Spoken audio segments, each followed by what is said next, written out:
दोस्तों, अक्सर देखा गया है कि इस दुनिया में अगर कुदरत के साथ किसी ने भी छेड़छाड़ की है तो कुदरत उसे हमेशा अपना भयानक रूप दिखाती है। इस दुनिया का नियम है बदलाव, लेकिन अगर वही बदलाव हम कुदरत की दी हुई चीजों के साथ करते हैं तो अक्सर उसका परिणाम बुरा ही होता है। आज का केस भी ऐसा ही है। 20 साल का एक लड़का कुदरत की बनाई हुई इंसानी शरीर में बदलाव करना चाहता था, जिसके लिए उसने अपने सगे माता पिता, अपनी बहन और अपनी नानी तक का बहुत ही बेरहमी से कत्ल कर देता है। और इस कत्ल को करने के बाद वह होटल में गया जहां उसका प्यार, उसका पार्टनर उसका इंतजार कर रहा था। वह अपने पार्टनर के साथ मिलकर अपने ही परिवार की मौत को सेलिब्रेट करता है। दोस्तों, आज भी हरियाणा के रोहतक जिले के इस केस को लोग याद करके कांप उठते हैं। क्या था यह पूरा मामला? इस केस की पूरी सच्चाई जानने के लिए वीडियो में आखिर तक बने रहिए। और अगर आप क्राइम डाइजेस्ट चैनल पर नए हैं तो चैनल को सब्सक्राइब करके बेल बटन को जरूर प्रेस कर लें। और अगर इस केस से जुड़ी स्टोरी और ये वीडियो पसंद आए तो लाइक और शेयर करना ना भूलें। दोस्तों, आज का यह केस हरियाणा रोहतक जिले से है। रोहतक जिले के विजयनगर इलाके में एक फैमिली रहती थी, जिस फैमिली के मुखिया थे प्रदीप मलिक। उनकी उम्र 45 साल थी। प्रदीप मलिक की पत्नी बबली की उम्र 40 साल थी। उनकी एक बेटी होती है तमन्ना उर्फ नेहा, जिसकी उम्र 17 साल थी। और प्रदीप मलिक का एक बेटा है अभिषेक मलिक, जिसकी उम्र 20 साल है। प्रदीप मलिक का प्रॉपर्टी डीलिंग का बिजनेस होता है। पैसे की कोई कमी नहीं थी। पूरा परिवार हंसी खुशी रह रहा था। 27 अगस्त 2021 की सुबह इस परिवार के लिए भी आम लोगों की तरह ही आम सी सुबह थी। सबने अपना काम खत्म किया। सुबह का ब्रेकफास्ट सबने साथ किया और फिर उसके बाद अभिषेक अपने दोस्तों से मिलने के लिए बाहर निकल जाता है। 27 अगस्त 2021 को ही अपने दोस्तों से मिलने के बाद अभिषेक दोपहर के 2 बजे अपने घर वापस आता है तो देखता है कि मेन गेट बाहर से लॉक है। उसे लगा कि शायद पूरी फैमिली कहीं बाहर गई हुई। जिस वक्त अभिषेक घर से बाहर निकला था उस वक्त उसके घर में 4 लोग थे। उसके पिता प्रदीप मलिक, उसकी माँ बबली, उसकी बहन नेहा और अभिषेक की नानी, जिनका नाम रोशनी होता है और उनकी उम्र 60 साल थी। वह कुछ दिन रहने के लिए अभिषेक के घर आई हुई थी। अभिषेक अपने माँ, पापा और बहन को कॉल करता है, लेकिन कोई भी रिस्पॉन्स नहीं मिलता है।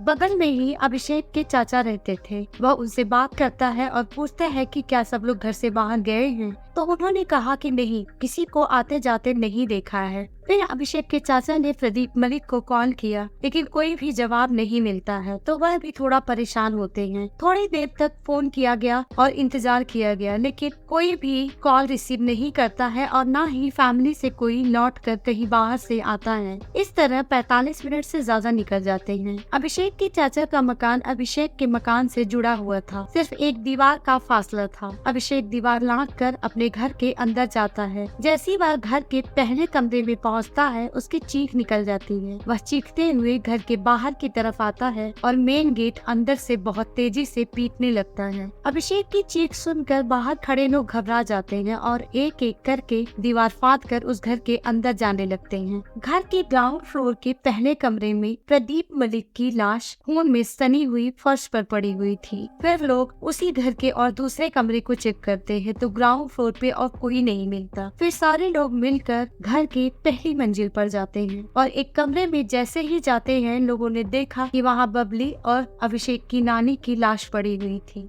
दूसरी मंजिल के कमरे में नेहा उर्फ तमन्ना यानी कि प्रदीप मलिक की बेटी की लाश पड़ी हुई थी। वहाँ का मंजर देखकर लोग कांप उठते हैं। किसी रिश्तेदार ने विजयनगर पुलिस को कॉल किया। पुलिस को जब पता चला कि रोहतक के विजयनगर में एक ही घर में 4 लाश मिली है तो पुलिस के भी हाथ पैर फूल गए। पुलिस प्रदीप मलिक के घर पहुँचती है और उन 4 लाशों को उठाकर अस्पताल भिजवाया जाता है। डॉक्टर ने प्रदीप, बबली और नानी को ब्रॉड डेड बता दिया, यानी कि वह तीनों घटना स्थल पर ही मर चुके थे। लेकिन नेहा उर्फ तमन्ना की सांस अभी भी चल रही थी। नेहा का इलाज रोहतक के पीजीआई में शुरू होता है। नेहा गोली लगने के 40 घंटे तक जिंदा रहती है। 40 घंटे के बाद नेहा ने भी दम तोड़ दिया। इस तरह एक परिवार के 4 लोग एक साथ खत्म हो जाते हैं। अब इस परिवार का इकलौता सदस्य बचा था उस घर का बेटा अभिषेक मलिक। अभिषेक का रो रो कर चीख चीख कर बुरा हाल हो गया था। न्यूज धीरे धीरे अखबारों में और फिर मीडिया में फैलती है। पुलिस पर लगातार मीडिया और लोकल लोगों की वजह से दबाव बन रहा था। पोस्टमार्टम के बाद बॉडी रिश्तेदारों और अभिषेक को सौंप दी गई। इधर एक ही चश्मदीद नेहा थी जिसकी इलाज के दौरान मौत हो चुकी थी।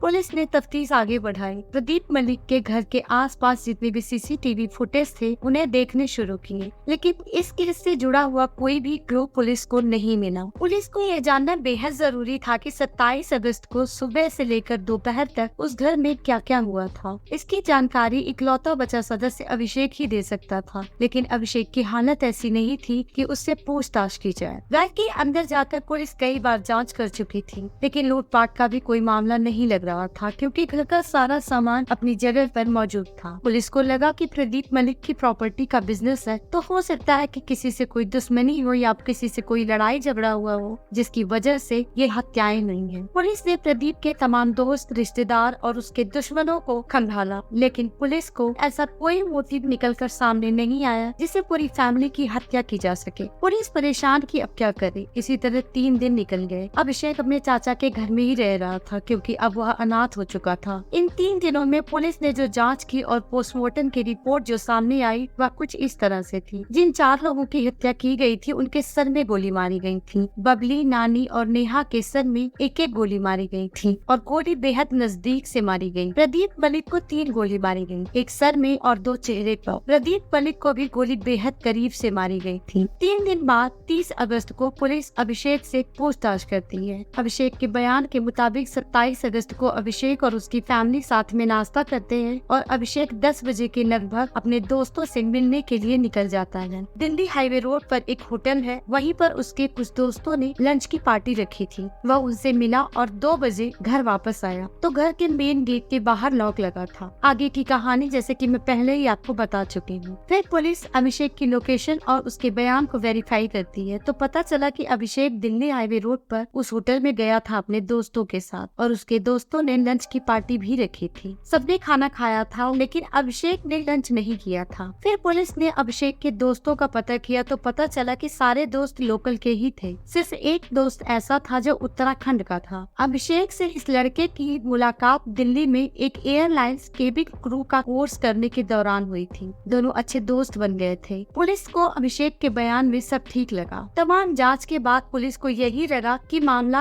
अंदर का ही है, क्योंकि जब यह घटना हुई थी तो घर का मेन गेट बाहर से लॉक था और घर के अंदर घर की चाबी कहाँ रहती है यह कोई बाहर का इंसान नहीं जान सकता, बल्कि कोई घर के अंदर का ही इंसान जिसको घर के अंदर के हिस्से की पूरी जानकारी हो, वही इस घटना को अंजाम दे सकता है। पुलिस अपनी जांच में लगी हुई थी। दिन बीत रहे थे कि अचानक पुलिस को अभिषेक के बारे में एक बात पता चली। अभिषेक जो एक लड़का था, लेकिन उसके चाल चलन, उसके हाव भाव लड़कों के जैसे बिल्कुल नहीं थे, वह लड़कियों की तरह थे। पड़ोसियों से पूछताछ करने पर पता चला कि अभिषेक गे या समलैंगिक था। उसे लड़कियों से ज्यादा लड़कों में इंटरेस्ट था। अभिषेक की कोई गर्लफ्रेंड नहीं थी, बल्कि उसके सारे दोस्त लड़के ही थे। पुलिस ने पता किया उसके ग्रुप में रोहतन में ऐसा कोई दोस्त नहीं था जो अभिषेक का बॉयफ्रेंड हो। तो पुलिस ने अभिषेक के उत्तराखंड वाले दोस्त, जिसका नाम कार्तिक था, उसके बारे में जानकारी जुटानी शुरू की तो पता चला कि कार्तिक भी गे है। और एक और बात सामने आई कि कार्तिक 25 अगस्त को ही रोहतक आ गया था और इसी दिल्ली हाईवे रोड में जो होटल था उसमें एक कमरा लेकर वहीं पर रह रहा था। और अभिषेक अपने बॉयफ्रेंड कार्तिक के साथ 25 अगस्त से 27 अगस्त तक उसी होटल में रुका हुआ था। इसके बाद पुलिस ने तय किया कि वह अभिषेक से सख्ती से पूछताछ करेगी। पुलिस ने 30 सितंबर 2021 को अभिषेक को पूछताछ के लिए थाने बुलाया और 30 सितंबर 2021 की शाम को ही पुलिस ने मीडिया को बताया कि प्रदीप मलिक के घर में हुई 4 हत्या के जुर्म में इस घर के इकलौते बचे सदस्य अभिषेक को उन 4 कत्ल के जुर्म में गिरफ्तार करते हैं। पुलिस की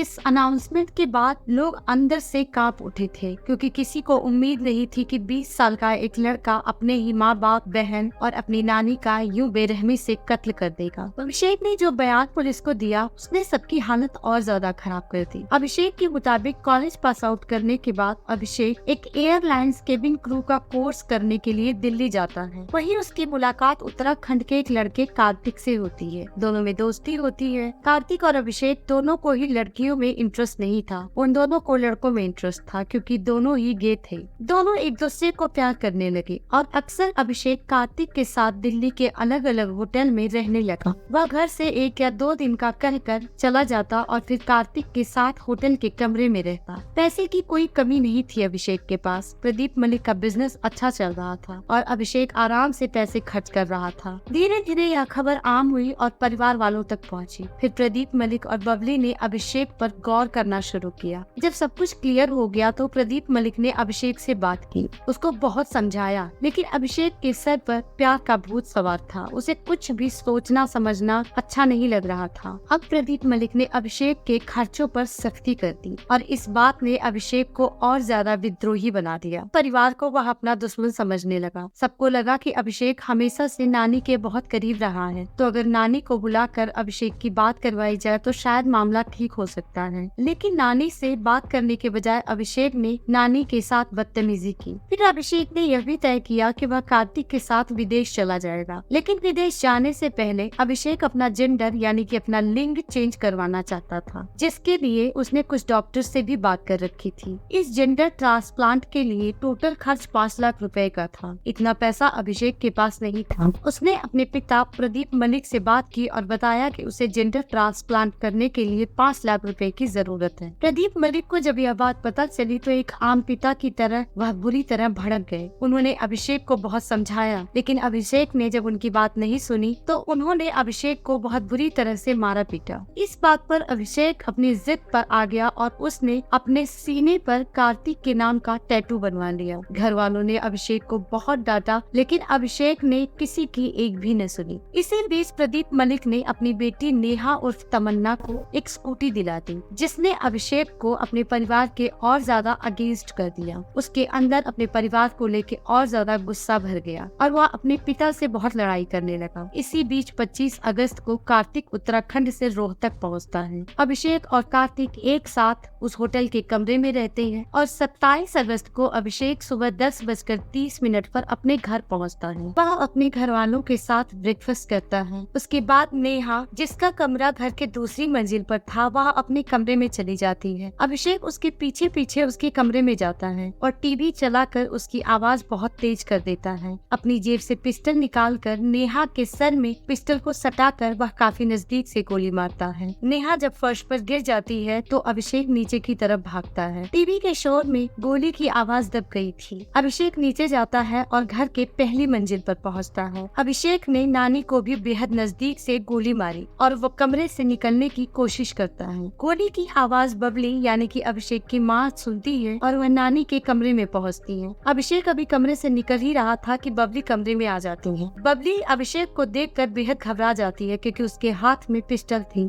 अभिषेक ने बबली के सर के पास पिस्टल रखी और एक गोली चला दी। बबली भी वही नानी के साथ उस कमरे में फर्श पर ढेर हो जाती है। अब अभिषेक इत्मीनान से नीचे आता है, किचन में जाता है और वहाँ अपने पापा का यानी कि प्रदीप मलिक का इंतजार करता है। उस वक्त जब यह घटनाएं हो रही थी, जब अभिषेक अपने ही परिवार के लोगों को गोली मारकर उनकी हत्या कर रहा था, तो प्रदीप मलिक घर में नहीं थे। 10 मिनट के बाद ही प्रदीप मलिक घर पहुँचते हैं और वह बबली को आवाज लगाने लगते हैं, लेकिन तभी अभिषेक प्रदीप मलिक पर पिस्टल तान देता है। प्रदीप मलिक ने बेटे अभिषेक के हाथ में पिस्टल देखकर बेहद घबरा जाते हैं और बगल में रखे बेड पर बैठ जाते हैं। अभिषेक भी अपने पिता प्रदीप मलिक के बिल्कुल पास बेड पर जाकर बैठ जाता है और एक के बाद एक 3 गोली अपने पिता के सर और चेहरे पर मारता है। प्रदीप मलिक वहीं दम तोड़ देते हैं। अभिषेक अपनी ही फैमिली के 4 लोगों का कत्ल कर चुका था और जिस पिस्टल से उसने अपने परिवार को खत्म किया था, उस पिस्टल को उसके पिता प्रदीप मलिक ने इलीगल तरीके से अपने घर में रखा हुआ था, सिर्फ इसलिए क्योंकि प्रदीप मलिक का प्रॉपर्टी डीलिंग का बिजनेस था, तो कभी भी कोई इमरजेंसी लग सकती थी। लेकिन उन्हें बिल्कुल भी पता नहीं था कि उनका खुद का बेटा उसी पिस्टल से उनके पूरी परिवार को और उनकी भी हत्या कर देगा। अभिषेक को गोली चलाना भी प्रदीप मलिक ने ही सिखाया था। अभिषेक ने 26 अगस्त की शाम को वह पिस्टल चुराई और 27 अगस्त को उसने अपने ही परिवार वालों को मौत के घाट उतार दिया। सबका कत्ल करने के बाद अभिषेक घर का दरवाजा बाहर से लॉक करता है और अपने कुछ लोकल दोस्तों को लेकर उस होटल में पहुंचता है जहां कार्तिक पहले से था। वहां लंच की पार्टी देता है, लेकिन खुद कुछ खा नहीं पाता है क्योंकि वह 4 कत्ल करके आया था। उसके बाद वह वापस 2 बजे अपने घर जाता है और वह सारा ड्रामा क्रिएट करता है। अभिषेक ने यह सब सिर्फ इसलिए किया क्योंकि उसे एक लड़के से प्यार था और उसे अपना जेंडर चेंज करके उस लड़के के साथ अपनी जिंदगी बिताने की, वह लड़के से लड़की बनना चाहता था। इसके इसलिए उसने अपने ही सगे माँ, बाप, बहन और नानी को मौत के घाट उतार दिया था। अभिषेक ने जब यह पूरा बयान पुलिस को दिया तो किसी को भी यकीन नहीं हुआ। पुलिस को अभिषेक की दिमागी हालत पर शक हुआ, इसलिए पुलिस ने अभिषेक को साइकोलॉजिस्ट को दिखाया। साइकोलॉजिस्ट की रिपोर्ट आई, उससे पता चला कि अभिषेक ने पूरे होशो हवास में और सोच समझकर यह चारों कत्ल किए थे। अभिषेक के बॉयफ्रेंड के बारे में पता किया गया तो पता चला कि इन 4 कत्ल के बारे में कार्तिक को भी कुछ पता नहीं था, इसलिए पुलिस ने उसको छोड़ दिया। अभी तक की अपडेट के मुताबिक अभिषेक मलिक अपनी माँ, अपनी पिता, अपनी नानी और अपनी बहन के कत्ल के जुर्म में जेल में है। दोस्तों, हम चाहे जिंदगी जिस तरह से जीना चाहें, हमारा हक है, लेकिन उसके लिए हमें अपने ही परिवार या किसी की भी हत्या करना, किसी को नुकसान पहुंचाने का हक हमें किसी ने नहीं दिया है। इसलिए कभी भी अपनी जिंदगी में आप कुछ भी करते हैं तो उसके बारे में 2 बार जरूर सोचें, क्योंकि आपका एक उठाया हुआ कदम शायद आने वाले वक्त में बहुत बड़ा बदलाव ला सकता है। दोस्तों, अगर आपको इस केस से जुड़ी स्टोरी और यह वीडियो पसंद आए तो वीडियो को लाइक और शेयर करना ना भूलें, और अगर आप क्राइम डाइजेस्ट चैनल पर नए हैं तो चैनल को सब्सक्राइब करके बेल बटन को जरूर प्रेस कर लें। आपका सपोर्ट मेरे लिए बहुत जरूरी है। आपसे फिर मुलाकात होगी इसी तरह के एक नए केस के साथ। तब तक सुरक्षित रहें।